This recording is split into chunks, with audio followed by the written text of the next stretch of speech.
I have a mental health problem. Akala ko okay lang ako. Akala ko okay na ako. Pero hindi pa pala.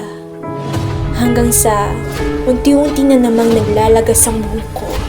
Mga pasa sa katawan ko na hindi ko alam kung saan nanggaling.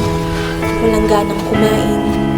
Natutulog magdamag o kaya hindi na nakakatulog kahit isang segundo man lang.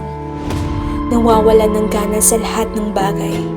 Sa pag-aaral, sa trabaho, sa simpleng gawaing bahay, at lalo na sa aking sarili. Madalas nababahala o kinakabahan. Hindi na nagpapakita at nakikipagkwentuhan sa mga matatalik na kaibigan o kapamilya. Madalas rin sumakit ang ulo. Madaling sumuko sa lahat ng bagay.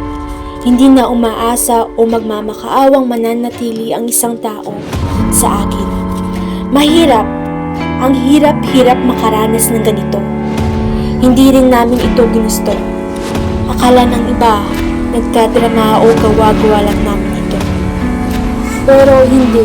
Ang hirap sa posisyon kung saan hindi mo alam kung anong gagawin mo sa sarili mo at kung may pag-asa pa ba. Kaya, pakinggan nyo kami. Ang hirap magsabi lalo na takot kaming husgahan ng mga mapaghusgang tao sa paligid namin.